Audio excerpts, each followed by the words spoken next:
Botrix has correctly joined the channel.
everybody. It's going to be a little bit of a different live stream today. Welcome. I'm a little sick, so I have to talk very quietly, but welcome to our December development update. This is our final update for the year. It has been a pretty crazy year for us. It has been. But Steven, if you can intro everybody, that would be great. Yeah, absolutely. I can't believe it. We are at the end of 2025. Who would have thought that we would have made it this far, just as a human species? Cheers. But it has been an awesome year. It has been a great year, and we have some awesome guests to join us today. Many of whom you guys have already seen before, to talk through what we've accomplished, what the future looks like, and we're super excited to share that with you guys today. I know this is our second stream in December. It's been a long time since I think we've had a second stream in December, but I don't know if we've ever actually had a second stream in December. But we're excited, and Usually not. Usually not. It's been a week now under our belt on Steam, and it has been a busy week for us. I know you guys are all excited with the changes that we released last night. Some good changes, over 100 fixes, I think, to some of the top issues that people were experiencing. So joining us today, we have a sick Margaret Crone, our beautiful and amazing communications director, joining us, who I'm going to be trying to step in for a little bit as the whispers the reindeer. That is right. And then of course we also have Brian Langford, our executive producer. Welcome, Brian. How you doing, buddy? Thank you. I'm good. Where's my beautiful? Where's you're beautiful too. We're all beautiful. Oh, God, I did it. All right. Thank you. And then we have our beautiful Bill Trost. Bill, how you doing, buddy? Good.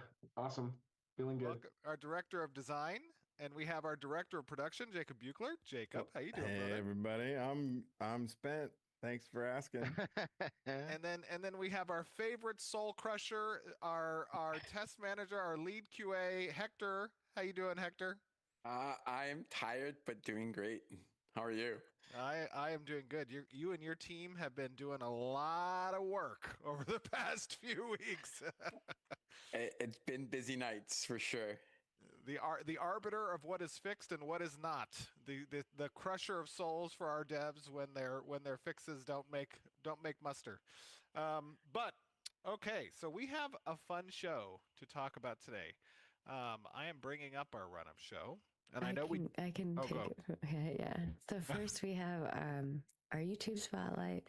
Of course, if you would like to be spotlighted in the future, all you have to do is leave a comment. Make sure you have your subscription as a public subscription over on our YouTube channel on our full development update, and you too could be spotlighted. This one is from Jebediah, who has been subscribed to us for 5 years. So thank you, Jebediah. And he wants to know about fishing. So he says, fishing seems cool, but I don't like having to jump in the water to retrieve. That needs to change. I agree. Yes, we have actually. The fish should be reeled in and either netted by you or hooked by a large fish. That needs to be animated. I can see a lot of love went into this, so please don't stop short of the most satisfying part, the catch. The sound and visual effects of successfully catching need to be appealing and exciting, like in the games when you reveal a rare loot. Different tiers and sounds depending on the size and rarity of fish. For sure. So first thing I will say is that of all of our feature development and having released features into the PTR and into the alpha, this one landed probably the best the first go around, its initial implementation. Super excited with it. I see a lot of players having a lot of fun with it. It is a great system, but we do need to remember there's going to be iteration, and especially from the first go around. We're going to take feedback like this into account, and we're going to adjust some of the designs in order to accommodate. I will give you some of the reasoning for why we want players to have to go and retrieve their catch in the water, and it's because that is a moment of friction, that is a moment of opportunity, that is a moment of awareness that the player needs to have about who is around them, right? Because that catch is worth something. And it is not just worth something to you, it's potentially worth something to an adversary who may want to take that thing. And while it might feel a little bit cumbersome or lack of the immersion, and that's something we're going to take into account, we're going to talk about, well, how do we preserve the risk versus reward element of the loop, but also make it a little bit more friendly and immersive to what you would expect. I think they tried to incorporate a perfect catch as part of the design so that you can actually end up, leaving that catch near you and picking it up with relative ease. But maybe there's another way that we can approach it where actually you do, acquire it in a less cumbersome way.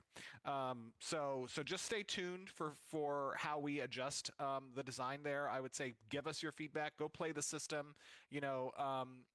Really inspect the friction points that you like or don't like, and give us that feedback on Discord and on the forums. And that's going to be routed to our designers, who are then going to inspect and adjust.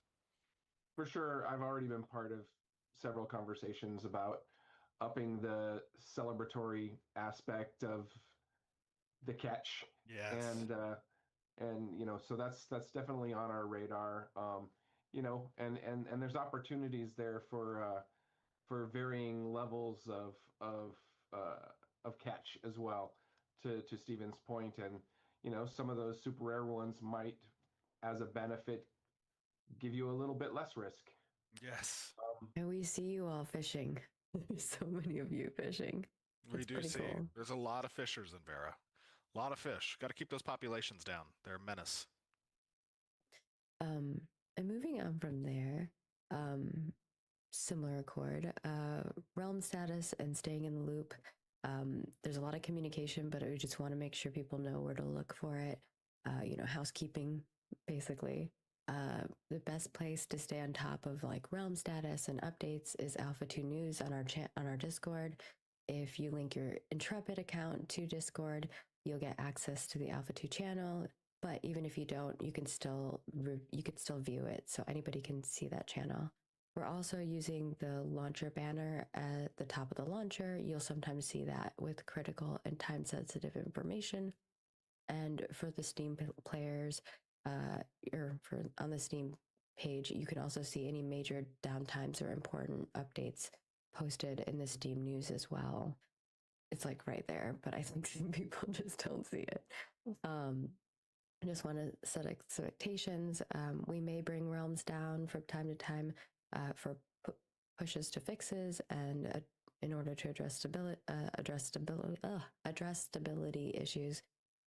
We've done a couple of those already, as Stephen mentioned, and we're hoping you guys enjoy the holiday break while we continue to work on some fixes. We also created a cloak. I don't know if we have the image for that. Oh, the cloak. We will be granting this to anybody who has a Steam linked account as of December 19th, 2025, as a thank you for your patience while we track down issues like the 504 one. This actually has a bunch of lore that Bill and team has written too. So you are now part of the 504, which I don't know, Bill, if you want to add more information there. It's just, we're just, taking some liberties with and taking advantage of the event here to, make it a little more in game with the I don't want to spoil it. Just, just check out the lore text that's on the item.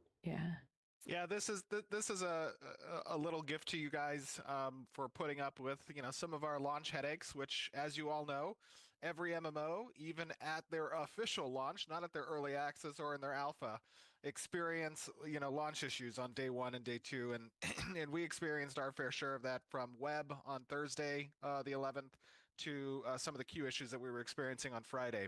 And so we wanted to extend our appreciation for the patience that you guys showed as a community, having to put up with that. Like I said, it's not something that is alien to us as MMORPG gamers, but it is something that we had hoped to address, and the team was quick to respond there. Very, very proud of their performance on those 2 days, addressing those issues. But now you can have a 504 cloak, and I think it's a pretty cool idea, and I love the lore behind it, Bill. So when you guys have a chance, check it out.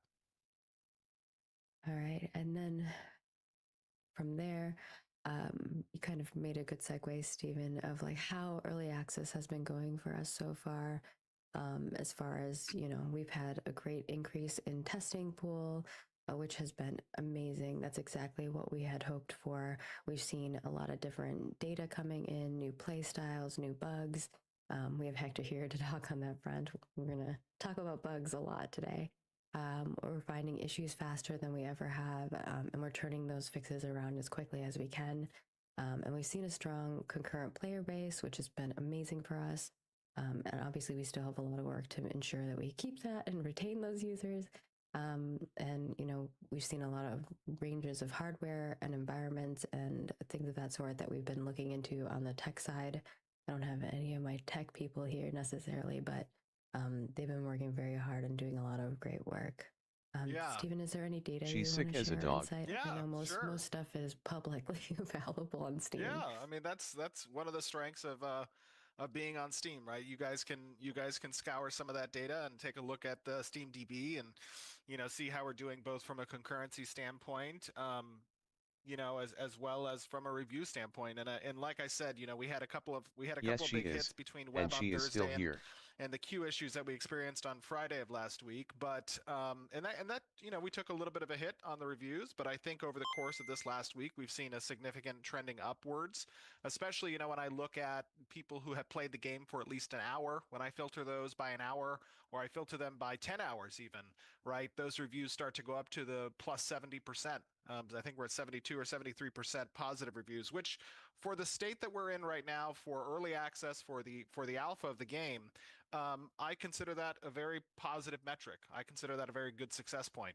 I will say that we have almost a 500,000 wish lists right now on Steam, which is great to have. Just being a week up, we have had over 200,000 users join us through Steam, which is super cool to see. I mean, our concurrency, our peak CCU numbers are around 30,000, 25,000 during the week. And these are people who are getting into the guts of the alpha and understanding what the systems are trying to be, what the game is trying to become. Many of you who have been a part of our community for a number of years have probably seen the injection of new blood, fresh meat, so to speak, who are joining in and experiencing, some of the same bugs that we've experienced for a while. And I do want to give kudos to the community. Those of you who have been here for a while, who have participated in this alpha over the last year, you have shown quite a helping hand to new users. And it's nice to see that as a community, we can come together and we can welcome those who believe in the project, who believe in the vision, who want to see Ashes become a reality, coming to participate and having an opening arms from a community that are willing to assist them in, understanding the ropes. Big kudos to the team over this last week as well. I mean, I'll let Jacob and Brian speak a little bit to this, but we were in a high reaction mode where we wanted to watch what was happening and we wanted to deploy fixes as quickly as possible. As I said last night with our first major patch, you saw over 100 fixes go into the game, some of them with our most abrasive issues. However, I see that the Sun God is still persisting. He is a persistent little devil. He's persisting on you right now, Stephen. Oh, I know. It's as in game, so in He's real life. attacking you IRL as well. I know. So, the lighting team is working on that. It's something that the engineering graphics team are also working on to address it. Just to give you guys context, it has to do with, synchronizing time of day between the client and the server. And when those transitions at dawn and dusk occur, sometimes they can fall out of sync, and that can create a little bit of that issue where you're seeing the whiteout. So that is something that we are looking into right now. We're still wanting to get a fix for. But, ultimately, when I look at the performance that we saw in our first week, outside of those couple of issues on Thursday and Friday, very pleased to see, people engaging with the game, reading the responses on Reddit, on our forums, in Discord, getting to engage with new users, seeing fresh perspectives that are more either out of the box or just completely newly engaged, right? And doesn't have the perspective that we've seen, after a year of playtesting the alpha, but something, kind of fresh to that regard. So welcome to all of you who are joining us for the first time on this stream. We're very excited to have you, very honored to have you be a part of this journey with us, and we look to make you proud. Yeah. Does anyone not want to add anything else to that? I know Steven had left it open for you. Also, Jacob, people want to know what headset you're using. I don't know. That's what they're white asking. one. A white one. A white one? No, okay. Look, I tried, guys. Yeah. I'll get you up. Uh, no, I don't have much else to add. I mean, we've been man, we've been cranking, and it's not just like a couple of weeks or a couple of months. I'm excited to see how far we've come in a year, and I know that for us specifically, that spend copious amounts of time working on this product. Objectivity is hard to come by. And so getting into game and then looking back about where it was and what we had when we started this year has been really rewarding. And to be able to complete the end of this year with a Steam launch and such a strong effort from everybody here at Intrepid Studios, I'm just pretty grateful for the development team that I get to work with and the audience that we get to play with. So all in all, this is quite the way to wrap a year. Absolutely. All right. And Yeah. speaking of, oh, go ahead. Is there someone that wants to say something else? Speaking of wrapping a year, we want to set some holiday break expectations. We will be on break from December 20th through January 5th. We'll have customer support returning January 3rd. A small live operations team will remain available during this time to monitor realms and respond to critical issues. Players should just basically expect a little slower iteration on non-critical issues during this break. And, we want people to rest and have time with their families. And we just want to set that expectation with you guys early on that front. We do this every year for our folks, so just making sure people are aware. And with that, moving on to bug hunting. Hector, your turn. We're currently in a heavy bug hunting phase, obviously. And this is where testers will be having the greatest impact for us. So, Hector, I don't know if you want to talk a little bit about the main areas that you'd like folks to report on and how. Yeah, so we've actually partnered with community quite well, and we've spun up some specific cards and things that we want to hunt across most of our features and systems. A lot of what I usually want help with is exploits and duplicates. Those are the ones that are usually hard to find, that we really don't have good instance or repros because we don't have the 4,000 people or 3,000 people per realm, right? So when you guys find those, when you're crossing several worker boundaries, when you're moving things into your storage, those are the things that when you have repros and you tag me directly or you tag me in Discord, those are greatly beneficial to me, because then we can dig into them, figure it out, grab logs, look at things from the back end and dial in. So exploits is where we're really wanting to protect our economy, and we're really wanting to protect the experience that you all are having. So that's where I can use the most help. So as you see them, you see a thing, you're not sure if it's a bug or an exploit, report it. I see all the things. I'm always looking into Discord.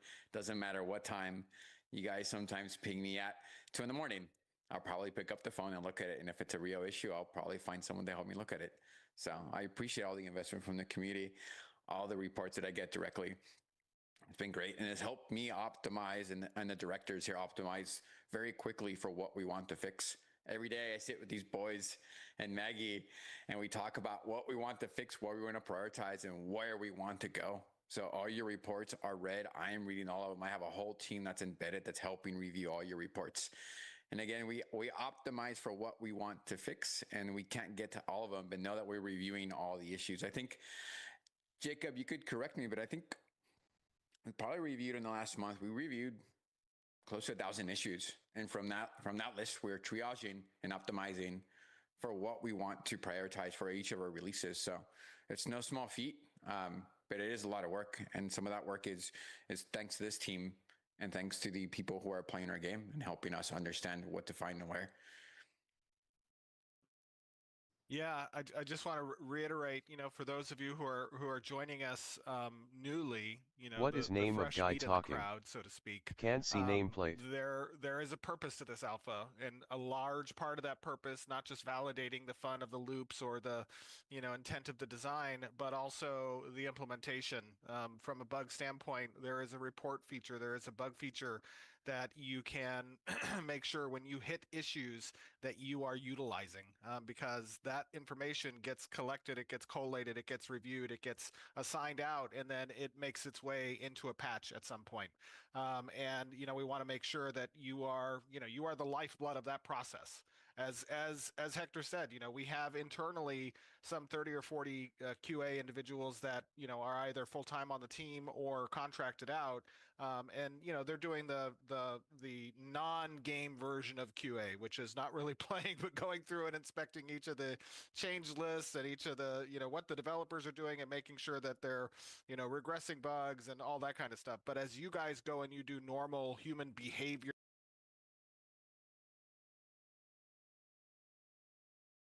There you go. activities, and there are Hector. Sometimes not thousands so of you. normal. Got it, Sometimes thanks. not going to find things that we're not going to find, and we rely on that, right? That is the whole point of this open development. Outside of getting the feedback, it is also making sure that when we show up on day one with full launch, that we have had a lot of time to bake and a lot of time to fix, and make sure that the product is humming the way we want it to. And for that reporting slash bug in game, it'll bring up a little UI menu. Fill that out as appropriately as you can. Be very clear about the reproduction steps of how you got it to happen, and give us as much information as possible. If it is an exploit, click that little exploit button to check mark that, and that will make sure that it gets flagged in a different way for us internally. There's a lot of data that also gets sent to us that is not, you don't get to see that when you do those slash bugs. So it definitely helps us a lot. Yeah, and the other thing I want to say on the topic of QA and bug finding and bug fixing and dealing with these types of bugs, the reality of it is that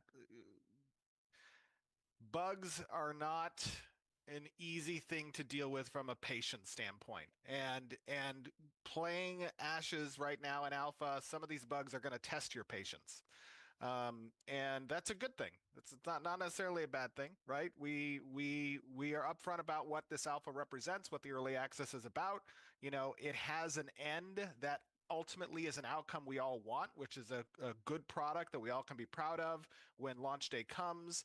And that means sometimes chewing glass, as we go through phases where the sun god is relentless or where, the connection issues might happen.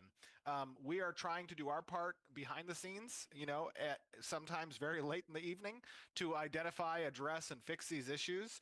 So extend a little bit of patience and grace towards us. Many of you new users who are coming in and perhaps haven't had this type of an experience in an alpha before, some of these bugs are definitely going to test your patience.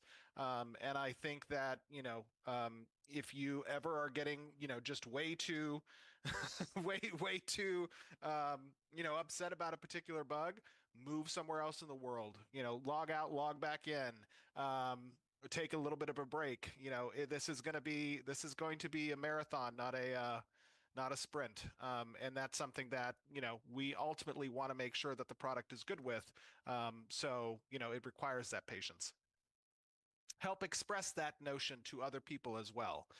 We are a community after all, and we converse with one another in places like Discord and on the forums and on Reddit. And as people, crash out from a bug, remind them that's the whole purpose of this phase. And of course, we've been working on creating a cool reward for people who do help us find exploits. This is, of course, somebody who helps, report it through the slash bug tool that it is a critical exploit or bug or crash, and that we are able to reproduce it using the steps that they provided reliably. And I think we have a little picture or image of Hector himself, the Hector, riding the gilded beetle. Nice. So if That's you a heck are of a able, bug, man. That's if a you're pretty able- gorgeous bug. That's a It great is. bug. I'll take bugs like that all day. So if you are able to help us out, we will be granting you a gilded beetle. It's a little incentivization to find stuff. Obviously, if you find an exploit, do not exploit it. Just report it. Do So it once, report it. Hector's the arbiter of which bug report, which exploit is granted this reward. Hector is the He's not ultimate designed to, judge. but yeah. if your report Yes. if your report is so unique and leads to, you have good repro steps and what you were doing and it leads to fixing a bug, expect that you're going to find a bug at some point in your inventory. Yeah, not all Yeah. exploits are exploits, and I get a lot of exploit reports, but not all exploits are exploits. But what I do need with the exploits, and we'll work with Maggie on a post for this later today, is repro steps. Having concise repro steps that I can take from 1 to 5 or 1 to 10 that I can go and take internally, and I can reproduce it consistently. If I can reproduce it 3 out of 3 times, then there's a good chance I'll probably get you a little gilded beetle. So Hector, set that to account. Hector, give a little bit of an example of what sounding off on repro steps looks like for a player, right? Like give a good example so people understand what repro steps means. Yeah, so repro steps for us, and this is the bar that I hold our developers and our team to, are basically an instruction set that can be followed, that steps you through step by step what are each of the different sequences of the expected result and how you get there. So you start with simply demonstrating what were you doing at the time, right? Noting your location, noting the screenshot, noting the time of day, for example, noting what were you interacting with, and being able to walk down those steps and instruct any player, let's say Steven, to follow that and be able to reproduce the bug. Right. One of the things that you guys have access to is page up. When you hit page up, it gives me server worker location. It gives me coordinates. It gives me a lot of information next to your time of day. So all that information is super vital. So imagine it's basically like putting together a Lego set. It's very, very specific into how you put together a Lego set. That's the same thing that I'm looking for when I want bugs. Some are really hard to reproduce, and some of you send me videos with instructions of like, here's my steps and here's a video to show that I actually can get this. And then having a video with it, if you want to hit me up on Discord, that's even better. But what I'm looking for specifically in /bug is that instruction set, and then there's a toggle in there or a check you can select that says exploit. Tag that. And that's how I look for the exploits. And then I go through the instructions, review that, and then I send that to my team. If my team can follow your instructions to reproduce the exploit, that's fantastic. That's when I say that's good enough to send to my team. And then that's good enough for me to say, like, this person probably deserves the entitlement for that gilded beetle, right? That's the line that I draw. If you send me an exploit, hey, I duplicated a crate, but I have no instruction set, that's not the bar I'm looking for. That's a different bar. It's still viable. It's still valid, because if you send me 10 reports of exploits for crates, it's probably something there that I can chase down. But the instruction set is what I'm looking for. Yeah, so it's be concise about what the issue is, provide reproduction steps one by one of what happened, how it occurred, what the status of what you were doing was doing, what you were expecting to happen, and then what actually happened. I think is to wrap that up. It's like baking, right? It has to be precise, right? If you go like I do, I'm really bad at baking. I change the ingredients all the time, and I don't end up with the right cookie, right? If you're telling me these are the ingredients to make that cookie, they have to be precise. Else, I can't reproduce that cookie. I love food analogies. I use them all the time. They help me explain a lot of testing methodologies to my team, but if you give me a recipe and I can't follow it and I end up with the wrong cookie, that's what I'm looking for. Would love one I'm of looking those for beetles. instruction sets. LOL. Right? Very specific. I'm not a good baker. I don't follow instructions. That's why I'm good at what I do, because I just break things. So I need you guys to give me good recipes so I can follow those instructions and figure out what's broken. All But right, you are the grill master, right?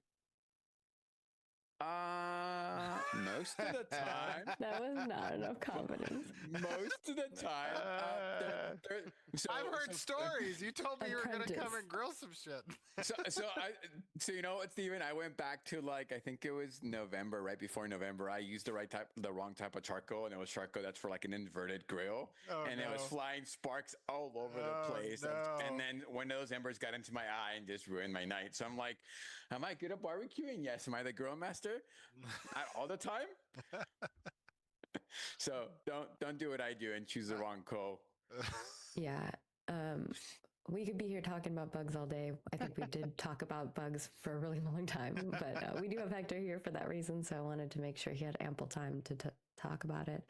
And as an FYI, we may be changing things slightly leading into the new year. So in 2026, we'll provide some updates to that. Hector and I have been working on some ways to provide better insight for you guys Yeah, to see man, the status I of am bugs, grinding like so much. if they're in I don't see development, many being bugs with what I am doing. or if they're fixed on a development build currently, and that kind of stuff. So that's something that we were working to get to kind of at least for the top 10 issues, and then trying to figure out how we can scale that. So it is very much a thing that we want to provide to you guys a little bit easier, and that may require some zhuzhing around of how we currently do things, but integrating with the in-game report system. But that may mean the Discord stuff goes away. So we'll share with you guys more details about that in the new year. Beyond that, I'm just going to lightly touch on this because I don't want to go into too much detail, but I see people talking about gold sellers and things of that sort. Please report these to CS. We have been actively doing lots of work behind the scenes on bad actors in various different ways, including gold selling. If you've been actively with us, you've probably seen a lot of that being handled. But obviously, we don't want to go into detail of how we're doing those things. But we are working very diligently. Our team is small but mighty on the CS and tech tool side for CS. So please just give us time and report things as you see them. I do want to give an update on the gold seller in chat situation. We're aware of it. We have deployed a new countermeasure this week that hopefully will be catching those things in a more automated fashion very early on. Now, that doesn't obviously stop those individuals from going and creating new accounts and coming back and rinsing and repeating. But we are making that a less manual process, although I have personally enjoyed clicking the ban button on many accounts over and over again. Excellent. It gets a little bit Gold tedious. sellers ruin the game. But it is something that we are addressing. So just be aware of that. And then on the Intrepid Studios creator program side, we want to just congratulate and welcome all of you. Thank you for the first wave of folks who have made it with us. I know there's still some other folks who want to join us or didn't make the cutoff for NDA signing or things of that sort. We'll be reopening in January. Our target is January 30th. We're still finalizing some processes, which we're hoping to wrap up in January. So thank you to those creators who have joined us, and hang tight. We've got some things that we're working on in order to give you guys some stuff. We're excited about, the quality and variety of creators we have joining us, and we hope that you all enjoy the folks who are creating content. We'll be sharing a lot of their stuff as we move forward into the new year. And with that, we only got the reminders, so now we're getting into year in review. We have a little video we want to share with you guys to look over the past year and the amazing stuff that we've accomplished. So we'll see you in a moment.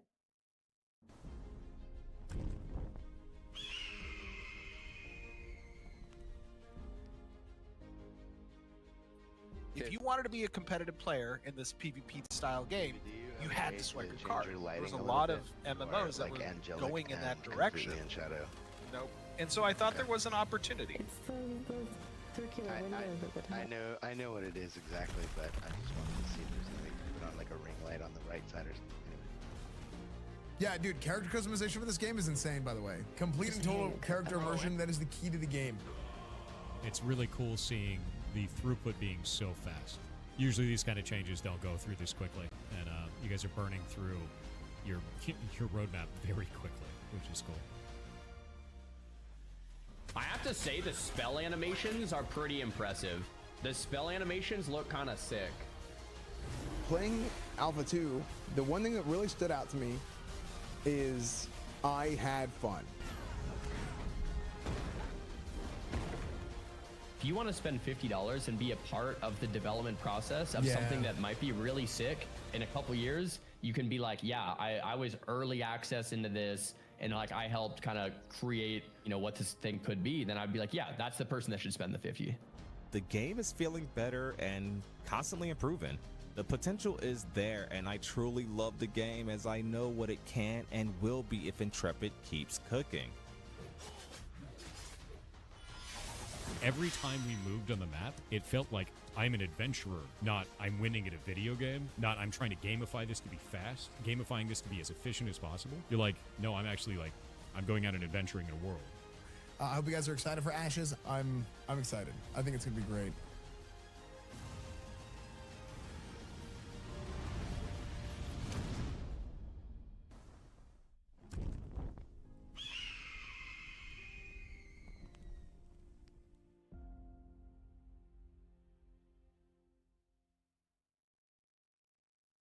Yeah. Sorry our mics were hot a little bit. We're just giving Stephen more sunlight problem. Trying to fix his lighting. But we hope that you enjoyed the video. It's a little if you are buying gold in of alpha all the test, year. We you kind are of an looked idiot. over and It will we've get gotten wiped. a lot of stuff. Because we did so much in the intro, I probably will consolidate some of this, but we've done a lot. We've had an immense amount of things that we have worked on over this last year. We saw a lot of player exploration in early January to March. Alpha 2 testing was fully underway, and we had a lot of our feedback loops starting to settle in. We had our community being energized, and a lot of,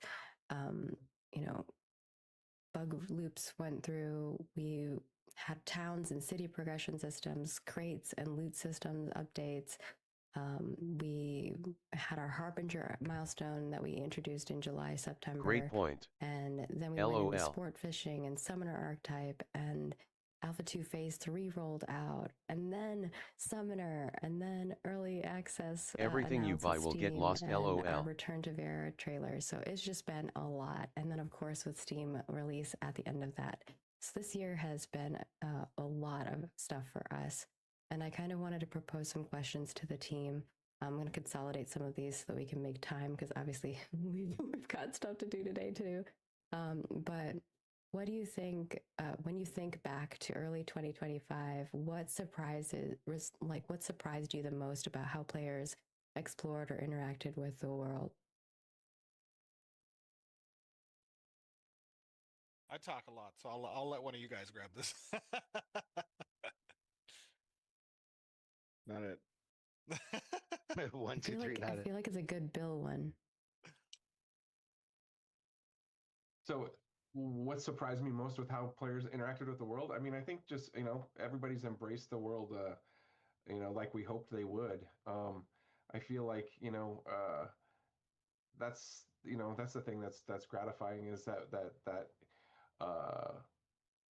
if anything, what we want people to want is more. And that's always what they're asking for, right? So I think we're on the right track with a lot of our core systems, and we just need to deliver more, and that's kind of what our plan is day to day. So that's the awesome thing, is that whether it's $1 or $100, every super chat helps support the channel, push the content to the next level, and lets me keep doing what I love.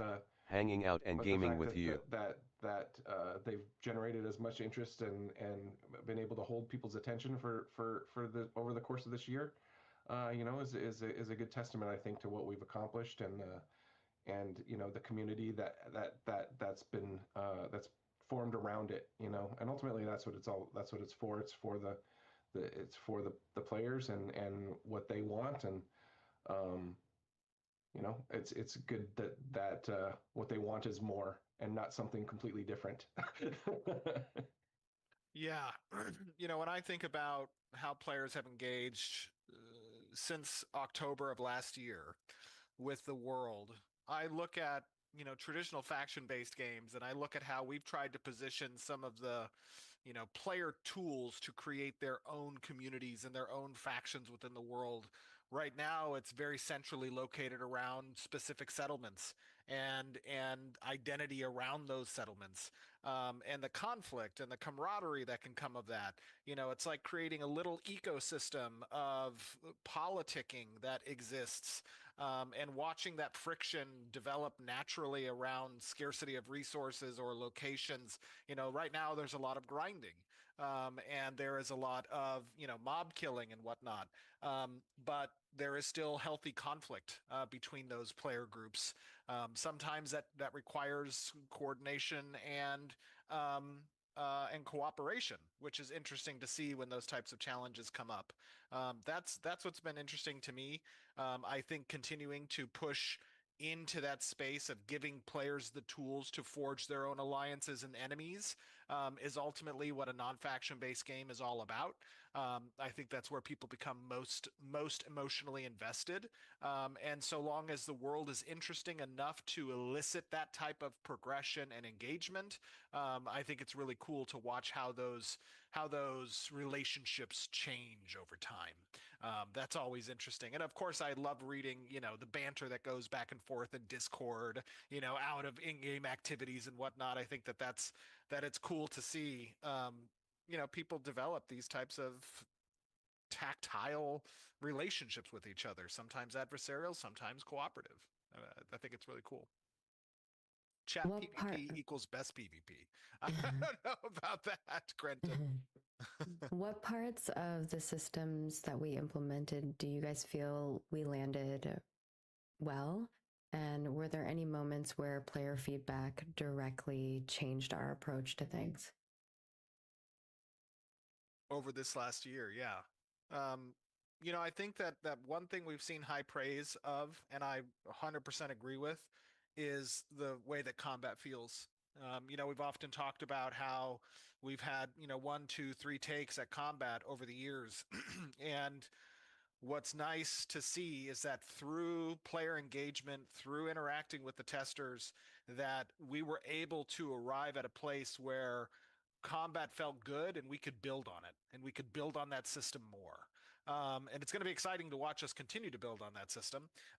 But like right now, I find that the space we're in with some of these archetype designs, I mean, obviously there's stuff to do there from auditing and, balancing and, but the bones of the combat system, right?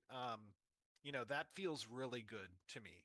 And I think that as a system, it's one of our strengths, which, when you have a strong moment to moment system like that, right, which is the most tactile in the game, you're interacting with it almost all the time.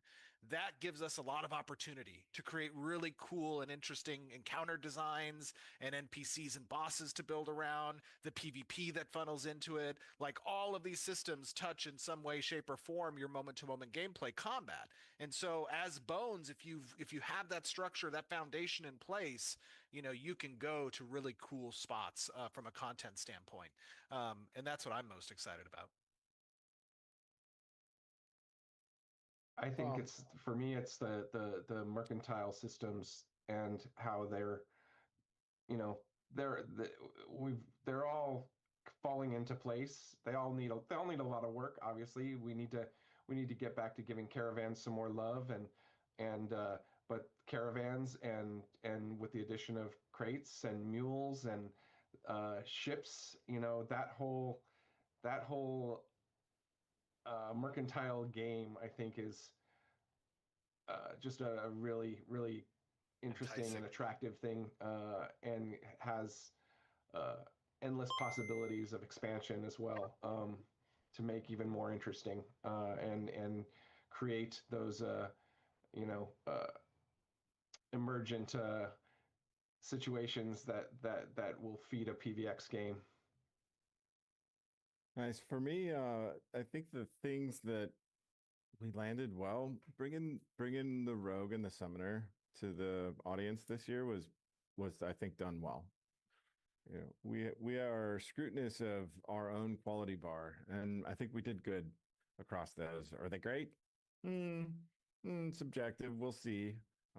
Internally, we know there's more work to do, but I was really excited to see both the rogue and the summoner land this year. The other thing I wanted to call out was just my favorite bug from the year, which was like the mount bug, where if you jumped and did the flourish, it would break the LOD, and then you had like this squishy mount that would just bounce around. So if you were here for that, I love you. That was fun. That was a super fun thing. And kind of the most important part for me this year was the relationship we built with the audience. It's not easy to build an MMO. And I think that the way you have to do it moving forward, and what we're trying to show and prove, is that building the game with the audience is critical. And so the engagement that we have with you guys, the relationships that we've been building across just talking to the big guilds and the little guilds, and talking to the mayors and talking to the people who are concerned about narrative or people that are concerned about the economy. Like, it's all been really respectful, and it's all been like feels like part of the team. So super grateful for that level of interaction and that type of opportunity to be able to build a product like this with the audience. Just feels awesome at the end of the day. So those are my highlights so far. Yeah, great. Yeah, I'll add to that too. Like, I think the world evolved so beautifully. Like, so much of the environment stuff that we built in with pocket dungeons and these other things, there's such a real immersiveness to the world. I From a year ago to today, jumping into the game, it's so night and day for me. Just because it's a real breathing environment, a real breathing world. Yeah, I mean, there are some beautiful shots, right? When I look at people posting their screenshots, or sometimes, the threads on Reddit or whatever, where people are just like, "Damn, I was walking around and I just caught this perfect, spot." There's a lot of those. There's a lot of those perfect spots, in the world where you take a second, you look out, and you're like, "This is pretty fucking immersive." Excuse me. This is pretty immersive. Like, it is. It looks pretty good. And I think what Jacob said, we are our own worst critic because we care a lot about this game. You can read some of the stuff on Reddit or read some of the stuff on Discord, and it might seem harsh, but it's nowhere near as harsh as we are against ourselves. And the reality of that is because we want to produce a good product that's not just going to make you proud, but us proud as well. And we're not perfectionists. We do believe that good enough is good enough. But is it ever really good enough for the person doing that work? That's the question. And I'm always happy to hear when somebody says, "Yeah, but it could have been better this way or that way." I want their mind to be in that place, and we have a lot of people at the studio who do have a mind in that place because they're not just building, another product for some megacorp. They are building a product that they care about, that they want to play, that is near and dear to our hearts. And I think that level of passion is really an important ingredient in making something special. Anyone else want to add anything to that? All right, Maggie, my biggest fulfillment in the efforts this year was handing out rowboats and getting 50 people in a cove with Corsairs and fishing with everyone and seeing how excited people were to fish with us. We had a little situation that was on where PTR. It was on PTR. We didn't have a vendor with boats, and we're like, I'm gonna go in with Ryan, who you guys have met before, Ryan QA, and myself, and we're just gonna summon everyone to a cove, get the fishing spawn going, and just give everyone rowboats. And it turned out to be a very special moment for a lot of us, and I was really excited. It was really fun seeing everyone fish. The Corsairs coming in out of nowhere. That was really fun. I really enjoyed it. Yeah, Kyle got some really cool shots of that too that you've probably seen in a few of our videos. You might have seen yourself in some of them. I guess to go into this, like, to kind of wrap up the year in review. Otherwise, we'll be here all day if we want to review everything. What feedback patterns are we now seeing consistently and kind of looking to move forward? What are we focusing on? Feedback patterns.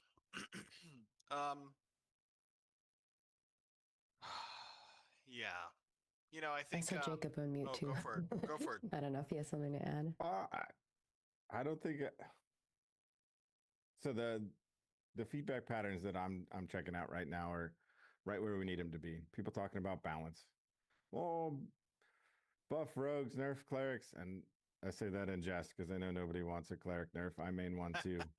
But like balance feedback, economy feedback, stability feedback, performance feedback, like the trends there are really important. We have a bunch of one-off weird bugs that we'll deal with, and we have some graphical issues that we're troubleshooting, but keep in mind that nobody's run an Unreal MMO on this version at this level with this many players this year, at least that I'm aware of. Correct me if I'm wrong, but we're leading the way in terms of trying to stay on the most advanced yet acceptable levels of technology and implementation of what we're up to. And I think the trends towards the bugs really rep that, right? And it's great to hear like, buff this, make clerics great again, fix the economy this way, deal with the fish, deal with the crates, deal with the caravans. So it's all kind of in line with where we want to be working as well. So it is in support of what our motives are. And that's what I'm seeing through the trends. I think Stephen probably has everybody has a different perspective because their sources are different, but that's what my read is currently. Yeah, and I noticed some people were saying Aeon 2 with regards to the answer, but they're not, Aeon 2, I think it's a beautiful game, by the way, and love NCSoft. Some of my favorite MMOs are from NCSoft. But Aeon 2, I think, is using Unreal 5.1 or 5.3, perhaps, and I believe that our latest version engine is 5.7. So what Jacob's talking about is like we are literally on the cutting edge of what Epic is putting out with Unreal. And there's going to come a time where, we're going to stop that engine version progression. We're not quite there yet, but we are still, continuing to sync to their latest versions. When I think about, feedback, when I think about feedback, I think about what are we doing well? What are our testers coming back and they're saying, I like this, do more of this, right? I think that really got pronounced over the course of these last couple of months when we paid a lot of special attention to the new user experience, the Fatui systems, some of the content systems around questing, how we were onboarding players with the Destiny board that systems put in place and Juso led. Those are things that when I see the positive feedback is like, yes, this is what we need. We need more of this. It's very directional for us, right? Because there's a lot of scope, to accomplish from a content and feature standpoint. And we have to balance what that outstanding scope is versus what servicing the live product is right now. And even though it's an alpha, even though it's early access, it's still a product. It's something that people are consuming. It's something that people are playing. They're having fun, even if there are bug finding missions and there are, there is instability that people need to acquire. And I do fully believe, I do agree with Jacob here that like the future of MMORPG development that creates a net of safety for the product that you're building to ensure that its audience finds a home is an open development path. It may not be as open development as we are per se. It may be even more open development than we are. I don't know where the balance is between that. We're trend setting to some degree with our development here, and we're finding where those boundaries exist as part of this process. And we've taken a lot of flack. We have taken a lot of shots. It's not exactly the friendliest ecosphere out there for Ashes of Creation as an MMO, as a project that's in development. We understand that. It is a grace that we extend to our audience as well, that it takes a lot to build an MMO of this size and complexity. And we aren't a multi-billion-dollar corporation, that can have 1,000 people working at once on the product, right?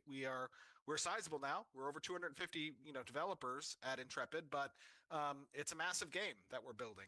And, there is a level of patience that gets tested with an audience that is, hearing about these cool systems and, no pay to win. And, they want to play this game, but at the same time, it's like, teasing them with patience over time.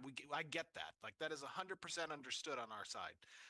So, when I look at the types of trends of feedback that players are giving us, I look to see at what people think we're doing well right now, and I want to continue to invest in those things, right? I want to continue to double down on those. And I think the area where players can give the most amount of critical feedback that's beneficial for us is not so much how they may want to change a system, or as Jacob was saying, the balance of particular classes or combat. Like that stuff will come. Those are numbers. Numbers are easy to adjust. That's not the difficult part. That's not the innovative part. It is like core loops, right? When we talk about building up a settlement, or we talk about dynamic world with night and day transitions or story arcs. We talk about like special PvP rules for, zones in the world, or, the transit systems. Like those are complex features and content loops that we want to hear what feels good and what doesn't feel good about them. Right? Not so much your idea on how to fix them or what to change them. And those are cool too. I love theory crafting. I think theory crafting is great, but like being specific about why didn't I have fun doing this thing? Like, was it a bug getting in the way? Was it the lack of polish that was making it not feel fun? Was it the tediousness of having to walk a crate like, a half an hour for a little reward? Like those types of things give great directional indicators to the design team, to us to kind of inspect and understand, cool, we have ideas of how to iterate these things, but now we have the ideas from our players who are experiencing this as well, and we can use that in forming how we're going to change some of these systems. That's important. All right. Anyone else want to add anything to that? I would just say, more big POIs and hunting zones. That's what we, we desperately need that. We know that, and that's on our agenda. Yeah, I think from the community feedback side, positively, people are really loving like the classic feel of Ashes of Creation and how it feels like an MMO. You have the social systems that require you to group with people and be part of something bigger, right? That old school feel, which I think is really nice. Archetype identity in groups. I think people have been really enjoying that aspect of things and the different gameplay engagements that come with that. And leveling up settlements and seeing how they grow. I think that has been something that has been really neat that you don't get to experience in a lot of other games. And then the fixes that we've been putting in. So they've been very well received on that side. On the constructive side, it has definitely been from our reporting a mix of things, right? Early on, it was a lot of the queue time stuff, which we've been working to resolve. Obviously, at prime time, you're still going to have queues in certain spaces. So, make room for your fellow Verrans. Spread out. Don't gather if you want to let folks in, please. We have a lot of early crafting and crafting work that needs to be continued to progress and updated. Some error issues that we need to work towards fixing, and we're working really closely with the engineering team to work on those things. Player corruption, level progression, and the summoner bugs. I think that one got resolved though in this latest update. But I think those have been in the balance, like Jacob had mentioned before, has been some of the feedback that we've gotten on all of those fronts. So we're working towards those things. We hear you guys, so keep giving your feedback to us, and we'll continue to work towards that. And we have a plethora of bugs. I'm sure Hector could list off a million of them. But we've got them. We're working towards them, and you'll be seeing some updates early in January as well. With that, are we ready to talk about the future a little bit? Just a little? We are ready. All right. We won't have a roadmap for you today. But as we look into 2026, one of our biggest milestones on the horizon is Beta 1. And I don't know if you want to talk a little bit about what Beta 1 means to us, Stephen. Yeah.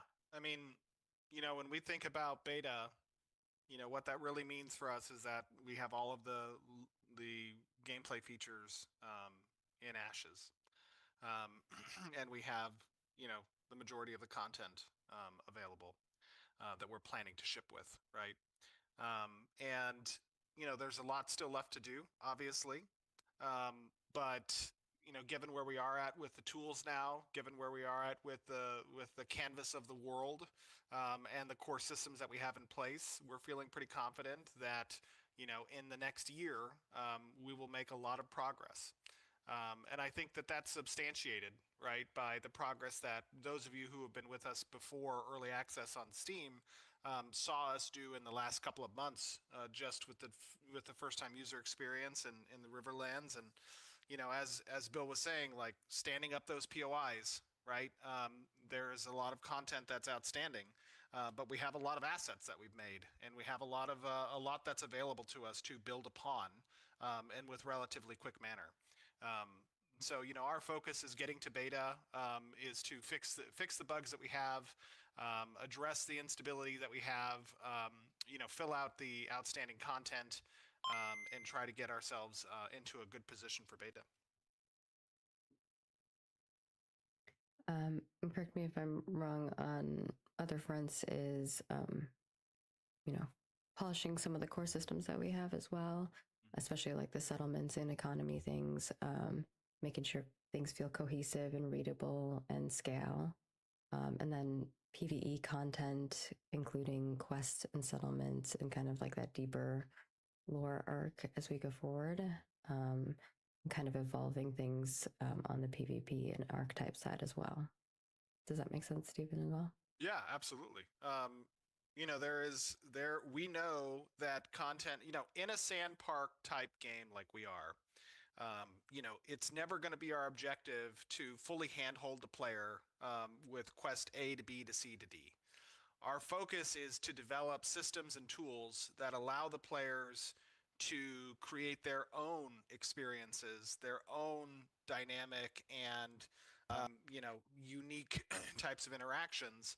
And we're giving you the tools to do that, right? And we want to make sure that those tools get polished and that they feel good and that there's content to do them in, right? That means making sure that we have strong POIs across the world, not just in the Riverlands, that we have interesting encounter designs that are dynamic and change, depending on the state of the world. And then there is going to be a main storyline quest that kind of plugs you into settlements and their commissions or in their buy orders, and story arcs in certain regions, like areas where the importance of player engagement dictates the outcome and the next chapter of how content in that particular location might evolve. Those are the types of systems that we're trying to build. We've spent a lot of time over the last 6 months on our narrative, core systems team, to refine some of those tools so that we have a good kickoff in the new year, and that we were able to accomplish what we did with the Fatui systems for early access. And we're gonna continue building on those. We're aware of some of the issues that we experienced at the start of early access as well, and we're going to address those, right? Some of the bottlenecking that we saw with the Fatui, questing, having to wait around for a monster to respawn. We want to predicate some of that off of the player. We also want to set some floors on respawn timers. We have some plans on how we're going to address, starting location and node locations, with regards to like player collision and the amount of server capacity that's there, whether or not we're going to channel some of those areas. I mean, we have solutions that we're going to be rolling out in the next year. But we are aware of them. We watch them. We got those concerns validated as we saw players experience them, at the start of early access. We have plans to address them. It's just going to take a little bit of time. And for those who don't know what Stephen's saying by Fatui, he's talking about first-time user experience. And if you don't know what that means, so those are like the quests that take you along the way for your first experience as you come through the gates of, Verra. Yep, and some of you who are looking for a roadmap, we may have something that we share with you at the start of next year. But our roadmap for the next milestone, for the milestone thereafter, and I'll let Jacob perhaps and Brian speak. Yeah, to I was gonna toss that to Jacob in a go moment for it, here. please. I don't want to usurp that, please. Go ahead. No. The next thing I was gonna say is that the directors here and a few other, a bunch of us, all of those on those director side are going to be working and doing a little bit of stuff over the holidays. And I don't know if Jacob, if you want to talk a little bit at high level about some of that stuff that we're doing as we lead into the next year. Yeah, and I think, it's just reinforcing what Stephen's been talking about, perhaps a bit more explicitly or specifically. I mean, we talk a lot about core loops around here, and we care a lot about them. And we recognize that we're not all the way there yet around settlements. We used to make the joke about all roads lead to settlements. And there's more work for us to do there to make sure that we've got our core loops kind of feature complete at that point. And that includes, working towards crafting and guild settlements and sieges, along with the other thing that we're really going to be engaging with early next year is the in-game PvP and settlement wars, making sure that our world events and dynamic world is evolving, and that we're able to move the needle on delivering on the player promise. Right, this is a player-driven, world-changing, player narrative-driven MMO. And right now, you get in, you can fight, you can level up, and you can progress, and there's economies to engage in. But we know that we're missing pieces of our core loops across those different verticals, and so those are going to take priority for us early next year. All right. And with that, I think it's just setting kind of expectations on the roadmap. I think we've done that. Like Steven said, early next year, we may have some roadmap stuff for you guys, but keep that in mind. It will be a different approach than what we've done in the past. Moving over to major player priorities. Obviously we have feature completeness is something that players continually ask us about, the crafting, guild, settlement, sieges, content side of things, and quality of life improvements. How do we plan to balance the development of Ashes of Creation and continue to ensure player priorities are met? Oh, it's a big one. Skillfully. Well, like kind of intrepidly. Yes. Right. Fearlessly. We have to go after it.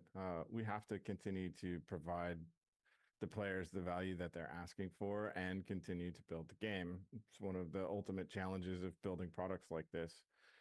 So, we're going through some eval of how the team structure is, what the priorities are, and the rest of it. And that's what I hope to be able to share with, not only our development team, but also with you guys, so that we can go through Q1 together and end up happy with more features and more content and more systems and a better performing product. Yeah, here's what won't change. We will always keep listening, right? Like player priorities, we actively pull that stuff and look at it through Maggie's team, through the filter of community, through long and engaging meetings where we are actually looking at those content requests and stuff like that too. So yeah, I think is a good word choice there, Jacob. Intrepidly, right? The reality of it is, as you said, like the most challenging aspect of games as a service, as a live service game like an MMORPG, especially one that's still in development, is balancing the resources between outstanding content development and feature development and servicing the live product. And that there's no joke that is a very difficult, the most difficult, and what the best teams in the world can oftentimes screw up, right? That is a challenge, and it is a challenge that we are intrepidly going, head first into, but we should properly level set expectations that it's going to be difficult. And as long as, to Brian's point, we continue to listen, we continue to engage with our audience, you guys are here to see the success of this product, of this project, I think ultimately we're going to see that end, right? That success. But it's going to be hard, and we'll keep you abreast of progress along the way, and tune in each month as we talk about the challenges we face, and the screw ups that happened, or the successes that we can celebrate together. Like, this is a journey, and that journey is going to have highs and it's going to have lows. So be prepared for that. All right. That's that. we're gonna balance it both intrepidly, and then to summarize it. The next thing here is early access feedback. Has obviously been shaping priorities as we move into the next year. Player reports, discussions, the data that you guys are feeding us through your play sessions. We're tracking all of that behavior. And we're going to continue to, share key updates and details as we move into the next year through our live streams. You may see some of these streams change a bit as we move forward. But I guess for wrapping this part up is, how do we decide what feedback leads to iteration versus long-term redesign? How do we determine which feedback leads to long-term iteration versus redesign? Leads to iteration versus long-term redesign. Oh, okay. I think it's a complex process. I think that, we evaluate the tenets that a particular feature or loop is trying to achieve in context with other systems. We take into account how it's landing with the player audience in its current form. We try to understand what's outstanding for that form to be fully representative of the loop. If it is fully representative or not, are there bugs getting in the way for the experience that we need to address before we can properly evaluate, something along those lines? Can we address the bugs, and that's going to solve the problem? It is, there's no simple formula to it per se. It's on a case-by-case basis of the content or the feature. But the feedback is an integral component of the process every step of the way, right? How do we manage scope creep when these kind of feedback loops come into play? Well, we have Jacob and Brian behind every well-thought idea, reminding us that there's time and resources associated with it. Yeah, and it's it's something that, because we've been servicing this product for a bit, we've got into a rhythm around, okay, that's cool, let's entertain it. What would it take? Then what do we give up for it?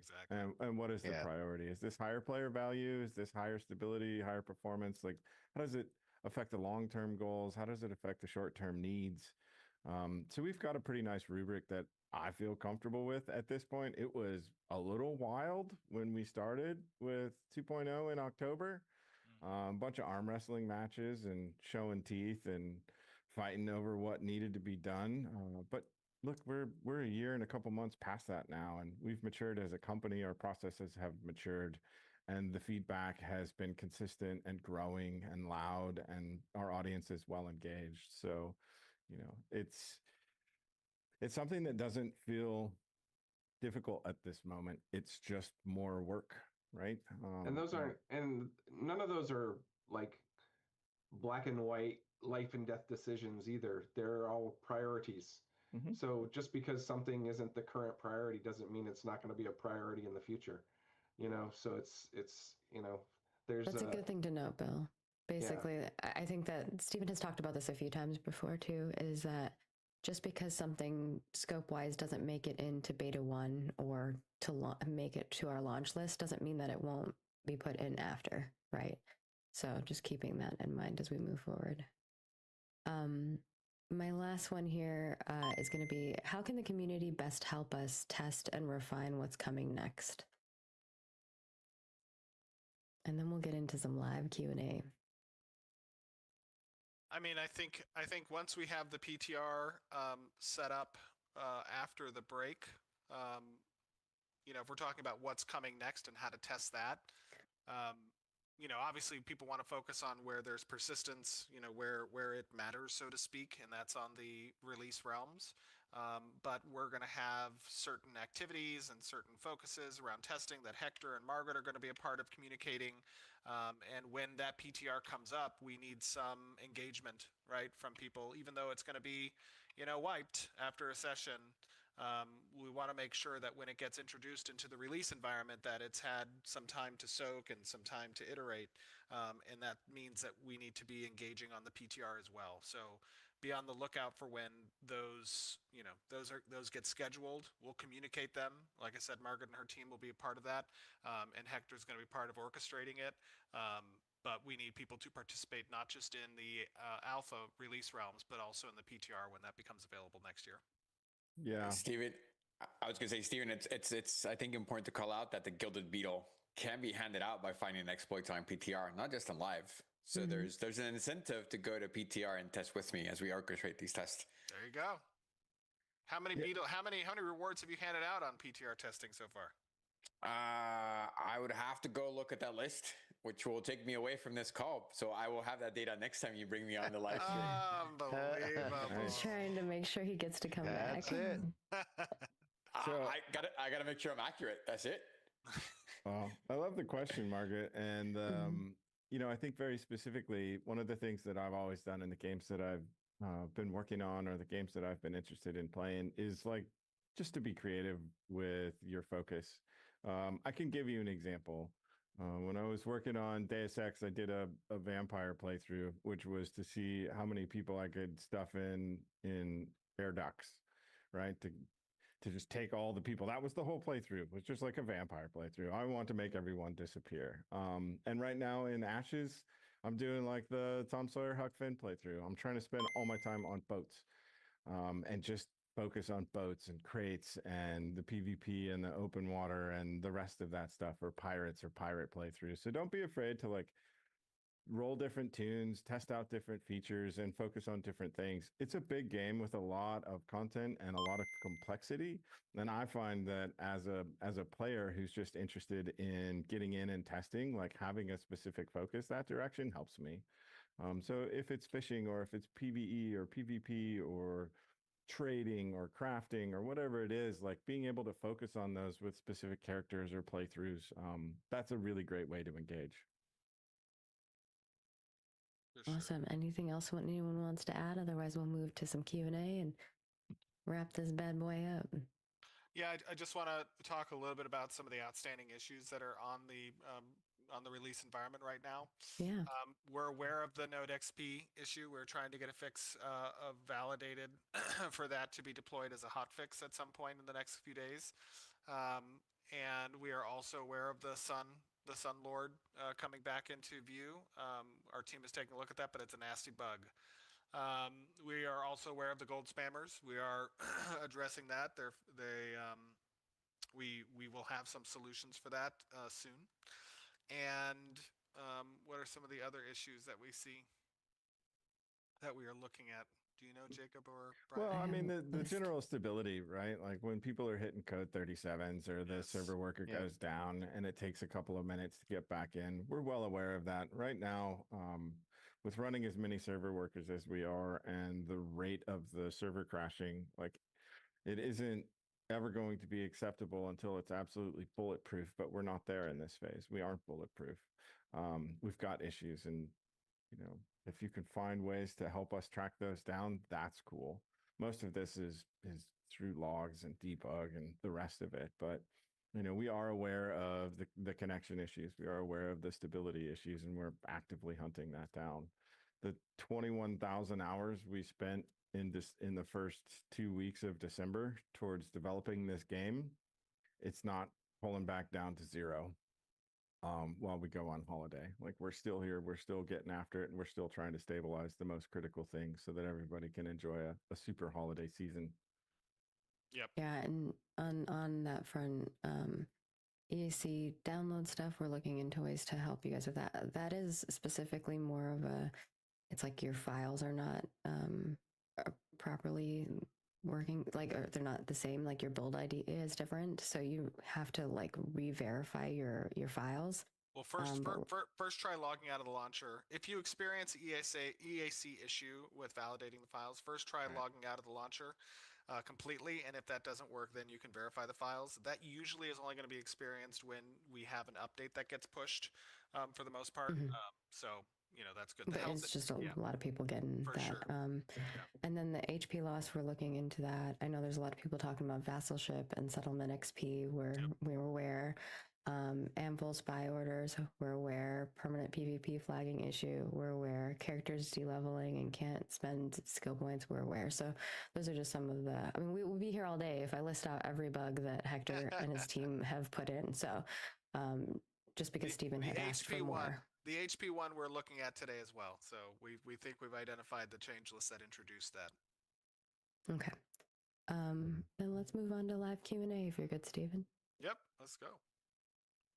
All right. So this one's from Sasquatchy, and they want to know, when are pre-stream accounts getting the title and cloak from EA? You should have gotten it already, but I know that there was a bug. So they're working to run a script and get that to you guys. We'll notify you all whenever that has been provided via patch notes. And sorry for the delay on that.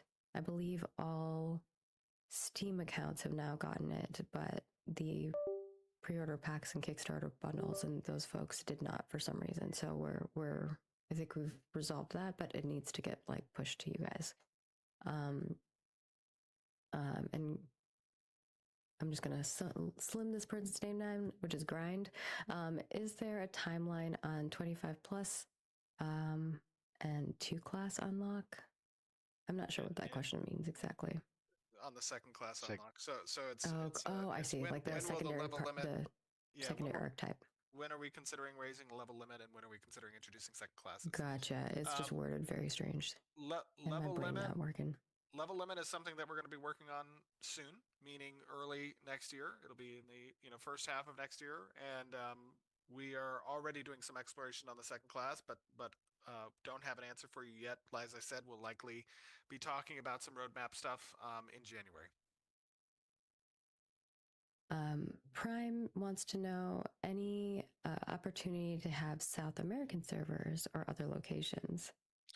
We have seen a large population from our South American friends, and very excited about that, actually.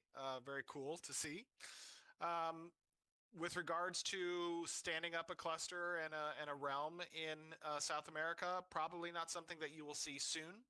But it is something that obviously we consider based off of population. So the more people that we see in those regions, the more the quicker that will likely happen. So we are watching it, but it's not going to be anytime soon. And this is a very strange question. I don't know why it's on this list, but I'm going to just ask it because it's strange. Sea Tiger Claw wants to know, have these 4 guys played the game to 15 just to see how it feels? Homie, we have all played it. Yes. How many times? How many times? Is the question, how many times have we played it to level 15? Yeah. And in which starting zone, and which path, and which class? I thought it was funny. I don't know why community put this question on there. I think to troll me. It's a good question, awesome. right? Like, some people ask that. Play your own game. Good Lord. Yes. It's a great question. Yeah, and there's a few ways to play your own game, right? I mean, we have obviously focus playtests that happen within intra-teams or cross-teams, depending on the particular feature or content that we're talking about. That'll happen during work hours, right? And that's usually a dedicated hour that we're in with a specific objective. We playtest it, as players would. And then there is in the evenings, and when you leave work, and when you're at home over the weekend, and when you're, gaming. Like, yes, it is. When we talk about the passion that's on this team, it's not passion to necessarily build something, just build something. It is a passion to build and play the thing, right? I mean, that is ultimately the end goal. And I think that you can tell the difference between the teams through the way they talk about their game, the way they talk about their content, the way they talk about their community. You can hear if that is a truth. And I think with all of us, our desire here is to build something special. So yes, we are playing it.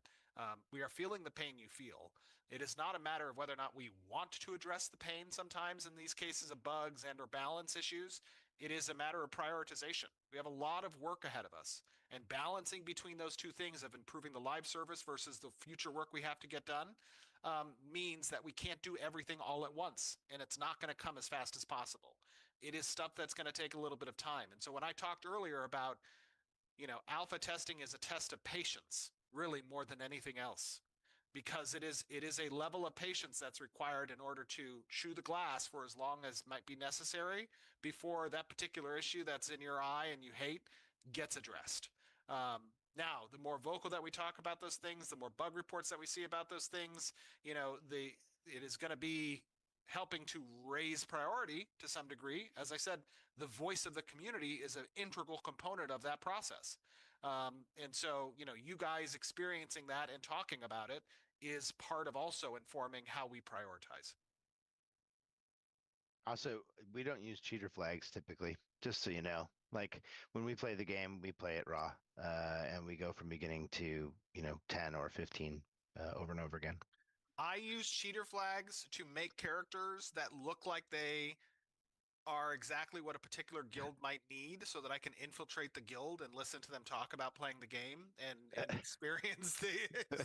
So okay, fair. I meant in general, but yeah, I'll make characters, and that'll be like, damn, that character's crazy. Corporate espionage. It is 100%. I totally do that. I'm like, what good name am I gonna make today?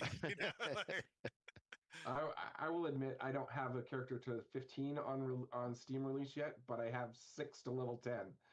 There you go. Because my focus has been on the Fatui experience primarily, like over the last several months. Bill has been trying hard to continue to make that progressively better, and hopefully folks have seen that. Next question here is from CMEC, and they wanted to know, what's the best spot to report bugs? I think we've said this multiple times, /bug in-game. You don't have to leave the game. Just /bug. /bug it.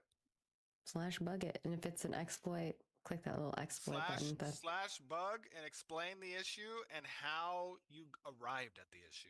That's the best. I mean, we're going to get a lot of data from just the /bug report, but if you talk through what experiencing that issue entailed, how you had to, get there, that's helpful as well.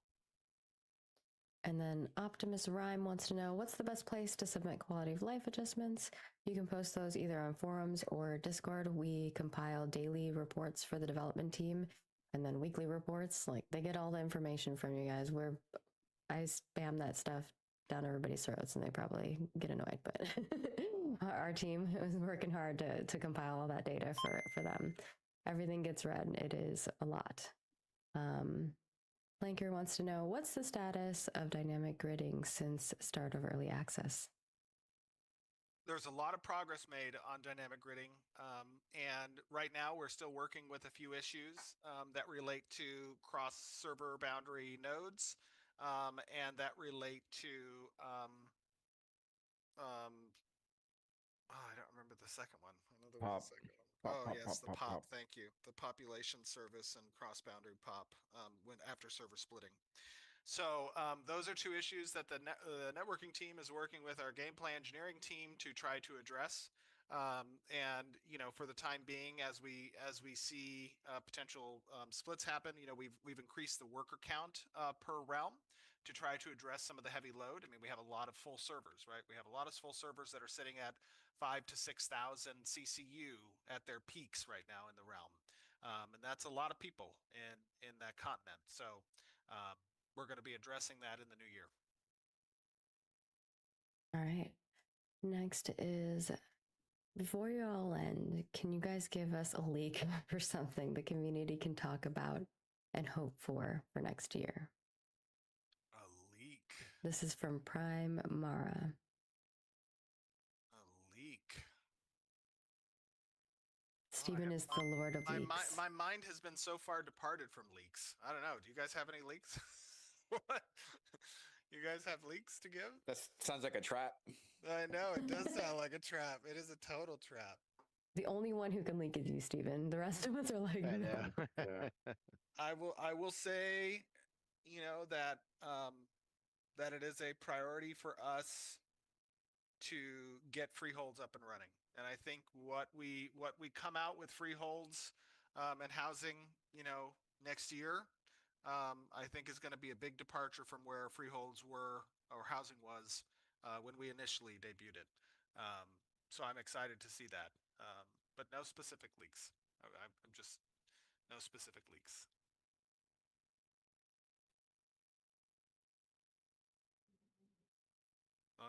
I'm sorry. I think I might have said titles went out. There's no titles. No titles have gone out to anybody. I don't know. CS said I said something about titles. We don't have titles yet. that is something that feature will come online hopefully next year. Cross our fingers. The next one here is from Rosen Baratinas, and they want to know, tell me more about arenas, instanced or open world. When will be open online? World. Open world. Arenas are something that we want to get in as an open world feature, to have opportunities for people to go and test their mettle. All right. And then Black Rose wants to know about visual fidelity. Basically, they're looking at our live stream showcases and wanting to know how they can get things to look on par with that level. How can they? Yeah. I don't know. What rig are they using? And what settings do they have? I mean, obviously, optimization is always going to be a process. Is always going to be an effort for us. There was a lot that was done. I think those of you who were here prior to the early access launch on Steam saw what our optimization and performance looked like, just 2 months ago. And I know that Zach and his team, they did a lot of work in a very short period of time to make sure that this game can run more smoothly than it has been. And there's still a lot more work to go on that front. So, how can you get the game to look like us? We're playing the game. We're playing it on our cards, which is usually 4K or 5K series if we're doing marketing videos, NVIDIA, and then we are, using DLSS set for quality, and we have everything set to ultra. So that's how we make these types of videos. And if you have a machine that can handle that, you're going to see the game that way. Make sure your drivers are updated. Which on the DLSS part, we have been working with NVIDIA. Some of you guys may have seen that we're supported now in their latest update. They also spotlighted us in their DLSS Tuesday, if you want to go show that article some love. So it's been pretty cool seeing that come to fruition, and hopefully that means for those of you who are using their product, you get a little bit more support. Lazy Peon had something to add before you move on to this that question. Could I just speak to the fidelity question real quick? Can I add more to that question from Lazy Peon as well? They wanted to know, when will they see improvements to the game's visual/graphics, like nighttime, even on Max, is what they were talking about. And then take it away, Jacob, on the visuals. No, it's cool. I just think that it might be a little bit of an education opportunity. The pendulum swings between fidelity and performance frequently in large scale products like this. If this was a box product that had its own locked engine for X amount of years, and they were, rendering engineers pumping for 5 years just to get the hair to work on Zero Dawn, things like that. Those are interesting. That's great. I really appreciate those games and that type of development. And what everybody's seeing and what everybody's experiencing is we swung the pendulum towards performance and accessibility. And we did that on purpose, right? And that does come at a cost. And some of that cost is the visual fidelity that we see through the shaders, through the rendering pipeline in Unreal. Like there's a non-trivial amount of work to do to be able to make it better. And it matters. It matters to us. It matters to you. I know it matters to you. We all want the best looking, best performant product. And that pendulum will continue to swing. The amount of distance between the pendulum swinging is the thing that will inform how close we are to feeling good about it. Right now, I don't know that anybody here is super satisfied with the way that it looks. We are more satisfied with the way that it runs. And that pendulum will continue to swing back and forth. So that was the point I wanted to make there. Good point. All right. I think that, that we're working on it, continuing to progress for those who keep asking. We're going to do 2 more. So this is a penultimate question from Imno, and they want to know, when will we be seeing new racial layouts for settlements? Not until we are much closer to beta.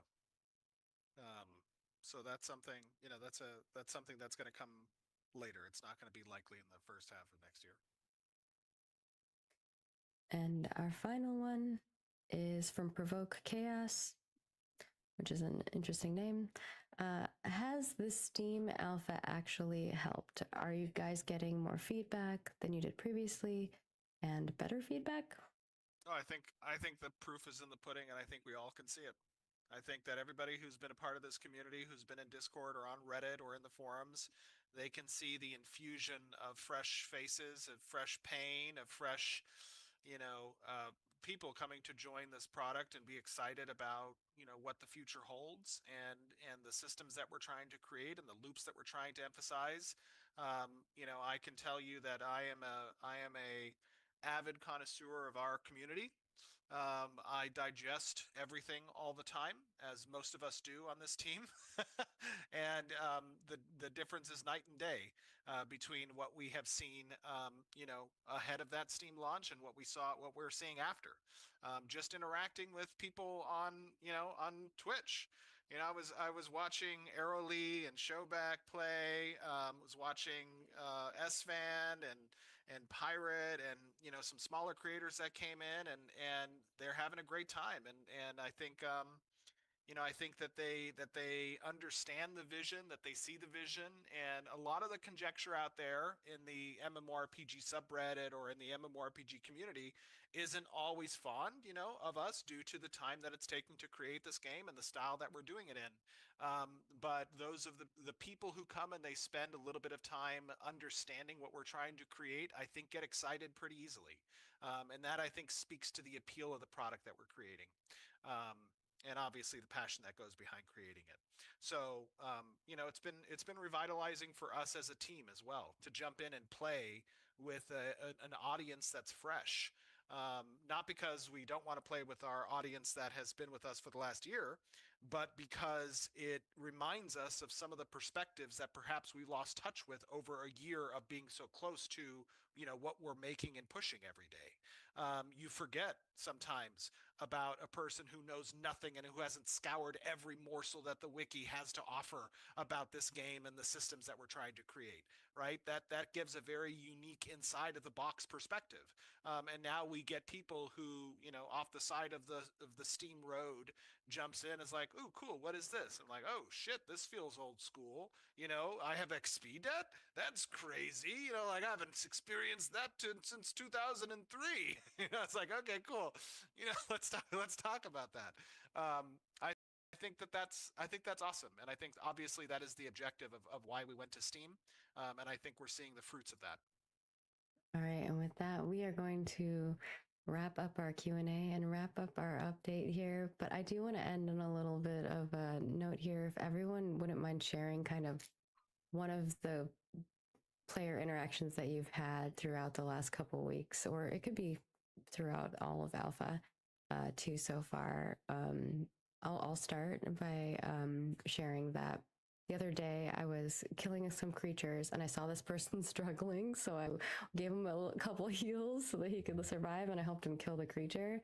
And then he sat down and got his mana back up, or stamina back up, and I went off and was killing stuff. And later down the line, this was a whole other area, that same person saw me struggling. I was running away from a creature that was murdering me because I pulled two, and they came and helped me. And I was like, that was just such a cool moment to have that.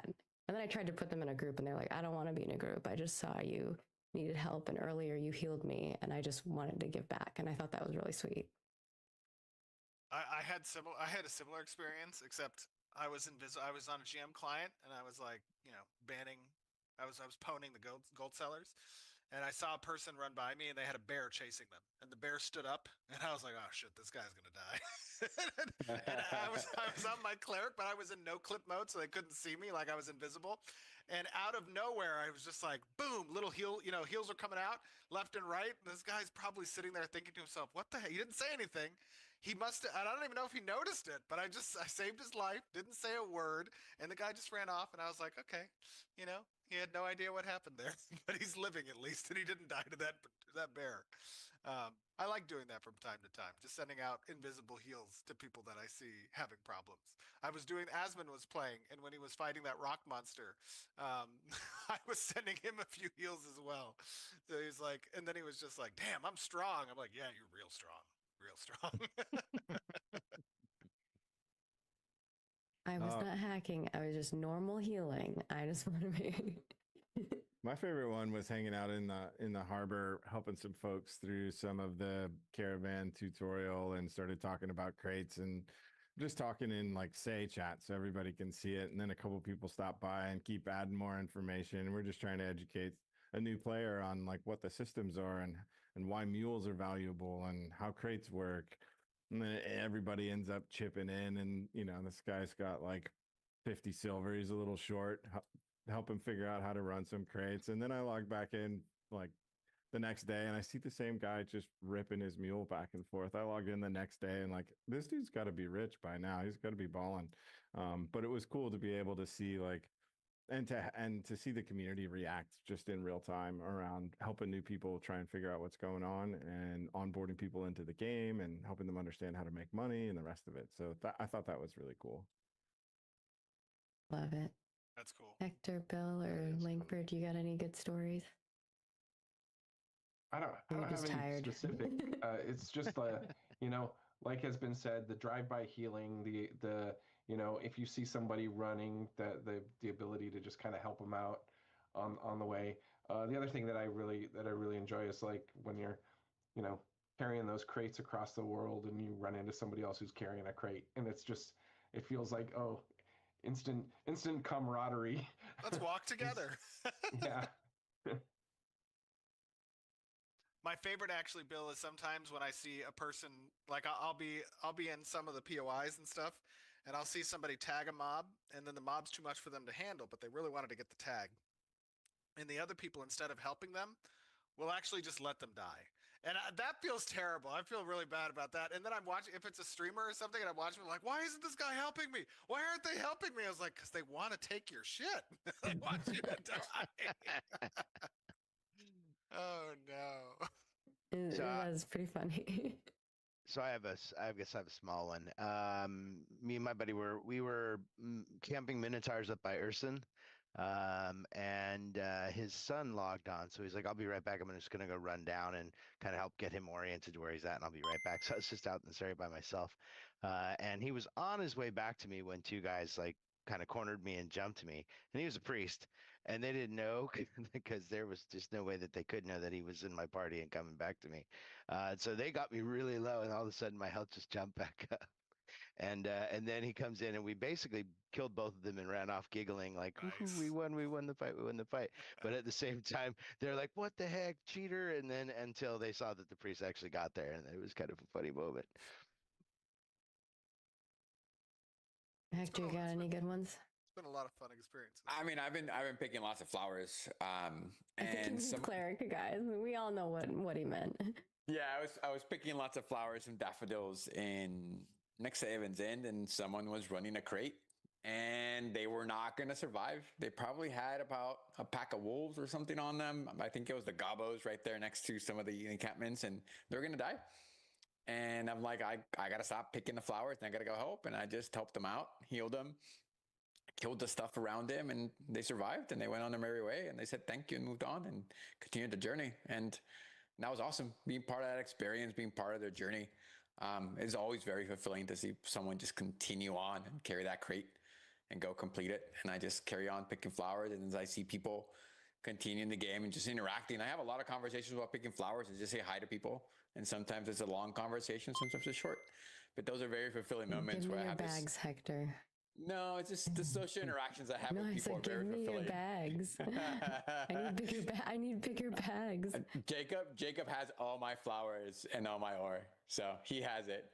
Hector he has all these mules. I need more friends. I need mule friends. Yeah, but really, I'm fulfilled by all the social interactions I'm having incognito with all the players. They make me happy, and they make me very excited to do the job that I do to find the bugs and make that experience better for them. Yeah, that's honestly the best part. I mean, the reality of it is, even in early access, even in alpha, with the launch this last week, it's populated. These servers are popping, right? There's a lot of people in every POI and every node, and I think that at the end of the day, no matter what MMO you're playing, the ultimate experience of an MMO is that massively multiplayer. And when you walk into an area and you see a bunch of people, whether it's conflict or cooperation, it's just cool to see that many people in an area and know that there's other human beings on the side of those characters, right? Those are other human beings that you get to interact with, to meet, to have a fresh conversation with. You know, there is opportunity there for social engagement, and that's at the crux of every, you know, worthwhile MMO experience. All right. With that, thank you all so much for joining us. As a reminder, all of you who are already with us, thank you so much. We appreciate it. For those of you who aren't, you can head on over to Steam and type in Ashes of Creation and come join us in early access if you're interested in being part of our journey and helping support us along the way. You know, obviously, we would love your feedback. If you want to send that over to us at forums.ashesofcreation or over on our Discord. Also, hang out in our Discord. That is where the best news is going to be. We'll try to keep you guys updated on Steam news as well as through the banner if there's any critical things that come up. Thank you to all of you for joining. I know that you guys are busy people, Jacob, Bill, Brian, Hector, and Steven. We could be here all day chatting with you guys, but we have work to do, as you all know. And it is our final day before our holiday break for a lot of our team. We will have, again, like we mentioned before, a small group of live ops folks who are monitoring everything. But we will be hopefully sending our folks off on holiday break unless we find some critical issues. Stay healthy, stay safe. And let's give some hearts in chat for Margaret. She is not feeling well and is sick, but still championed through. Didn't want to miss the last stream of the year. Let's hope you recover quickly, Margaret. I'm feeling better today than I was before, so it's good. I had 103.7 degree Fahrenheit fever, so I was not doing good. I felt like my brain was melting. But I'm doing better today. The VOD will be over on Twitch as soon as we're over with this. We'll also upload it to YouTube as per usual. Definitely leave a comment if you want to be one of our lucky subscriber spotlights, and follow us on all the things. We are Ashes of Creation everywhere, and we try to keep you guys as up to date as we can on all the things. Reminder that we are 15% off right now on Steam until I think it ends December 25th, because Steam only allows you to do a sale for 14 days. Christmas. So if you want to get it on sale now, that is the time. Or if you have friends who are interested, just letting you guys know that. And with that, we will say farewell to you all. Have a wonderful day. Have a wonderful year. And we'll see you next year. Happy Christmas, holidays. Happy holidays, everybody. Bye.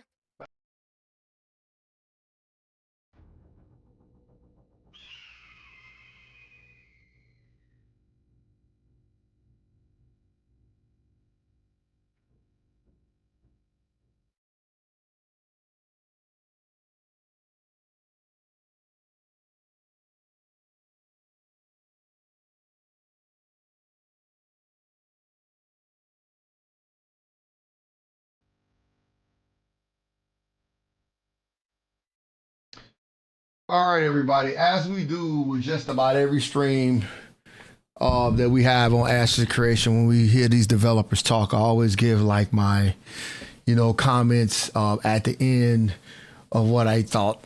That's just the manager side of me. It's the thing that I like to do. I just wanted to just to say thank you to Kev's 918V. In the YT channel for sitting here talking to me during the live stream, man. I really appreciate that. Yeah, I love that interaction. I appreciate that. And I just want to say it's all about the developers when I do this. And it's all about you guys. It's not about me. So I think going forward, I will definitely turn off my camera so you guys get the full scope of what's going on. I feel bad that one of the developers' names was covered up, but majority of, I would say about 80% of the stream, it wasn't. So, going forward, I will be shutting off my camera and letting you guys have that moment with them. So, all right. So here are my thoughts, and I always do this, and this comes from a perspective of me being a manager for so many years in retail, being in executive management, and then being a part of the MMO community for 20 plus years. These are the things that I saw during the live stream, because I do a lot of body language and reading and all that stuff. And I like to share my thoughts on things like this. So the first thing I would like to talk about is what I thought as far as the Steam release. when he mentioned that anybody that played the game less than 10 hours, the haters, had a negative review about the game, which kind of makes sense. You get in the game, you can't get in, you're having issues and stuff like that, and it's well warranted. But any of us that are experienced MMO players that take our days off from work to play an MMO on day one is stupid. It has never been resolved. I don't think it will ever be resolved. This is something that's been going on for 20-some years. It's just the way it is. Internet traffic has not been able to be resolved in all these years. So all the people that gave out the negative reviews, you got a point. But the people that have got in, that have played the game 10 plus hours, 70% of those people gave a positive review about the game. If you give the game a shot, if you get in and you play it, you will see the type of game it is. It's basically like the MMO, and this is one of my topics to lead into this. This is one of the MMOs that we have been waiting for. We've been waiting for this. And how many of us have said this so many times before in the past? Oh, this is the MMO. This is the one. This is the one. This is the one. I truly believe this is the closest MMO that we've seen come out that's still in alpha, by the way, that is closest to what we want it to be. We want to get back to the old school. We love some of the old ways. We love some of the old school tactics and why we played these games 10 plus years. We love a lot of the vision that's going on with this game.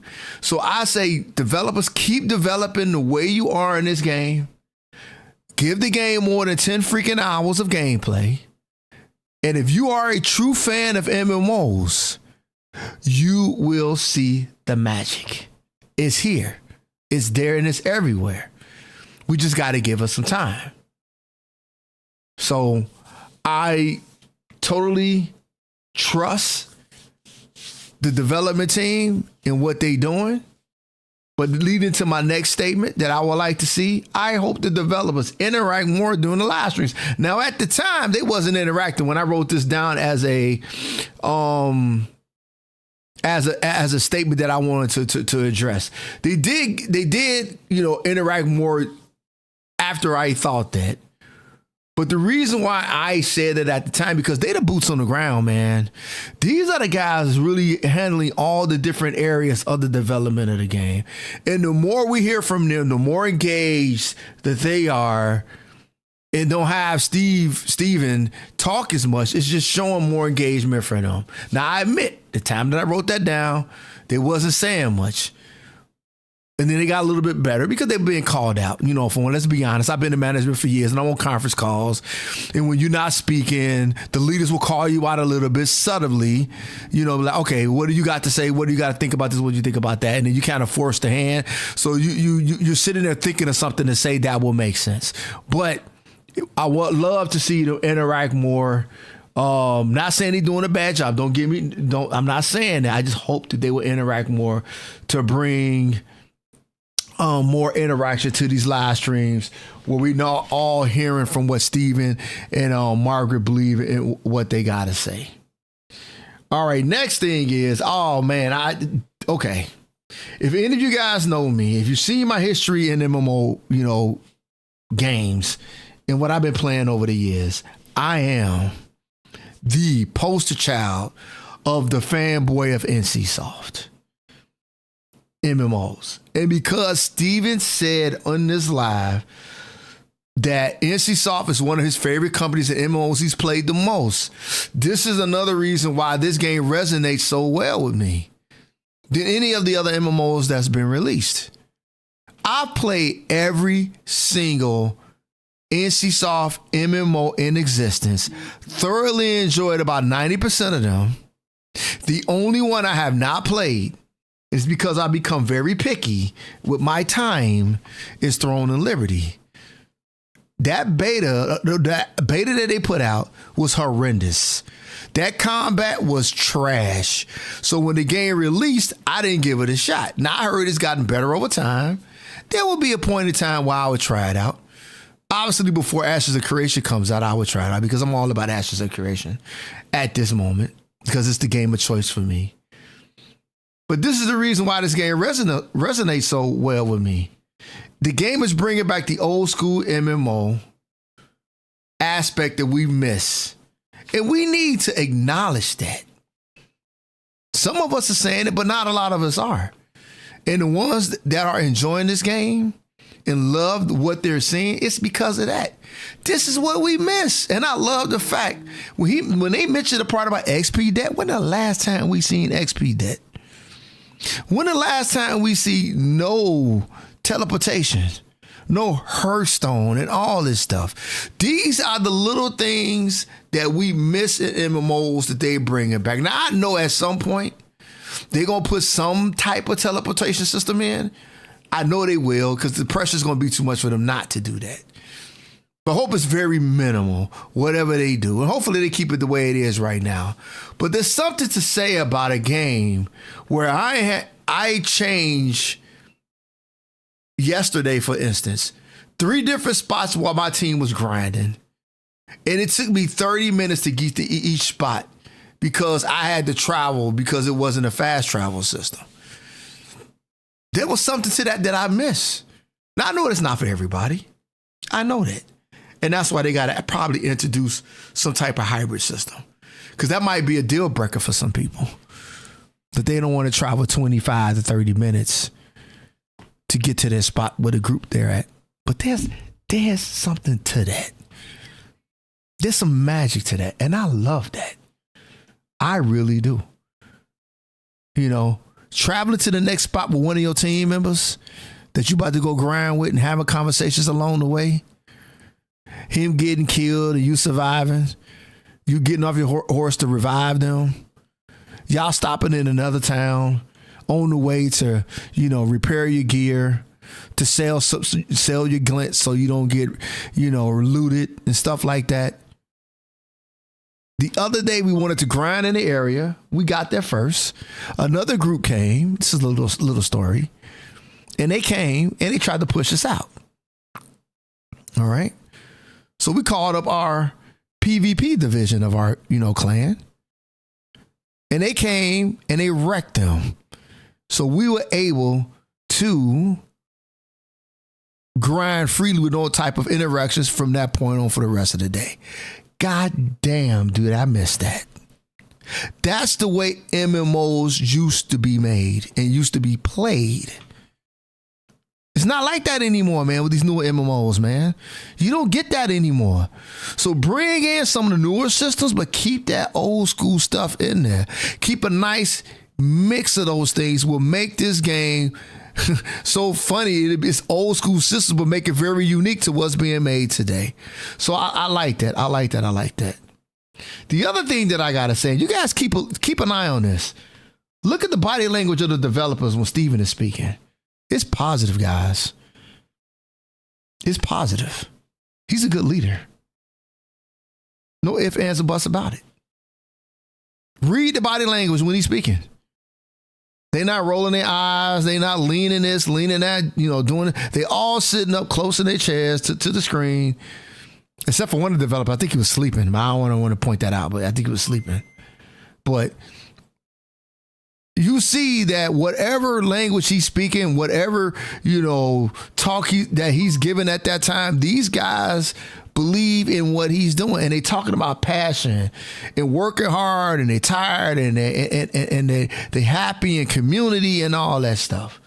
Hey, man, we've never seen an MMO developed.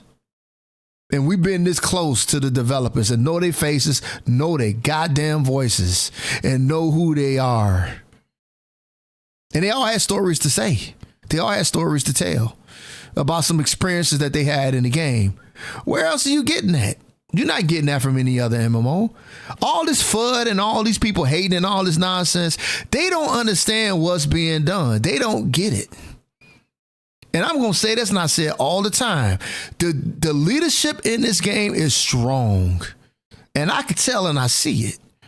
By being a leader myself for so many damn years, I can tell. When I look at people that's making something or leading something and I want to be a part of it, I believe in what they're doing. I truly believe in everything they're doing. So those developers, man, and those are the top ones. These are all the directors. If the directors in all these departments are positive, man, that trickles down, man, to everything that's going on. Hey, man, and some little settle, man, that you guys probably take for granted. They're giving these people 2 weeks off. 2 weeks off to enjoy time with their families in a game that just released on Steam in early access. That speaks volumes. All these stories that we got coming out, the people sleeping in a freaking, offices and development teams, not getting a day off and crunch time and all that. The fact that they're giving these guys 2 weeks off, man, hey, man, take the time off and enjoy it. That is great quality of life in an MMO development process. So I'm seeing a lot of positive things, the things that matter, not this nonsense that people are bringing up on the internet. And one of the main reasons why I became a Nintendo content creator is because of all the nonsense people have been saying about Nintendo. There's a lot of positive things that they're doing, but nobody never talks about that. But I'm here to do it. All right. Couple more things before we get out of here. I love the thought process and the focus on the new player experience. Keep refining that and churning it, changing things, moving things out, moving things in. There's nothing more important in an MMO. Well, I'll probably say there's a 1A and 1B to this. 1A is the new play experience. I love the fact that they talked about that and they continue to improve that. They need to. And that's why I call that 1A. 1B, you got to have an end game to keep people around. Especially in a subscription-based MMO, you need to be able to do something in the game that's going to keep them around past 30 days and beyond. To 10 years, 15 years, or whatever, how long you plan on, developing this game until you get burned out. Hopefully it never ends. But the fact that they focusing on that, they need to focus on that. I'm glad they mentioned that. They talked about it. That's very important. And I like that. Again, leadership. And knowing what makes majority of the MMOs fail, I'll probably say in-game is 1A and then, the new play experience is 1B, because a lot of people can get past the first few levels and they're okay. But man, the in-game got to be right. But I'm glad the fact that they're focusing on that to draw people in, to make sure that they are sticking around past the first 10 levels of the game. And I think I've said this before, and I say it again. I'm probably going to say this many more times during these live streams. Man, Steve is dialed in, guys. He's dialed in. Can't you see how he can answer every goddamn question? There's no passing off to anybody else. All those Q&A questions, that man has an answer to every one of those questions. Every one. No stuttering. No passing off. Oh, you're an expert in this area. You could talk about this. He is involved in every aspect, being, blood vessel, fingernail, everything in this game. He is in it. He understands it. He feels it. And because he's he was an MMO player, hardcore or whatever you want to call it. He understands what we feel and what we like. He has not lost focus of that, becoming the CEO of the company. He has not lost that. He remembers that. And I love the fact that he played Lineage 2. Give me a better version of Lineage 2. Well, I ain't got to pay real life money to enjoy a game. You're going to get a dedicated community with some of the newer stuff sprinkled in. I'm not going to say some of the newer stuff is not good. Sprinkle in some of that new stuff. But the core of the game, I love the way it is. He can answer every one of you guys' questions. Every single content creator that requests. Now, I ain't going to say everyone. But all these interviews he's been doing with all these content creators. Answering all these questions. Not afraid. I haven't watched a lot of them because I've been spending most of my time content creating myself and playing this game. But man, to be able to have interviews with all these guys and probably count up how many different questions he's answering is insane. And I will request one from him in the future at some point. I don't feel like I'm at that point yet, but I'm a very good interviewer because I've been doing it my whole life. And I will hopefully at some point get a time to sit down with the man. Hell, they thought enough to make me a, content creator of the game. So thank you very much for that. If any of you guys are seeing this, I appreciate that. You have no idea how much I appreciate that because I put in a lot of work to this. But, hey, again, he's dialed in. He can answer any question, and I love that. And not afraid to take risk. You need that. You need that.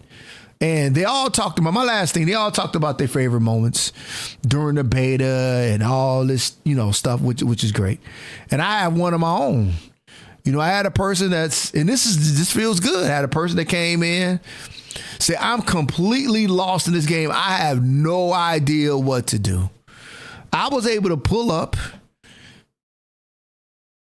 a starting pretty much like guide of what quests you should do in the beginning of the game to get you from 1 to like 8. Gave him suggestions on what to do at 8. Go to church, do all this stuff, get to Jova, do your commissions, do all that stuff. I was able to give that information out to the person, which I'm very happy about. And at the end result of that, which is very important to me, I didn't ask for this, the person followed my channel on the Purple app.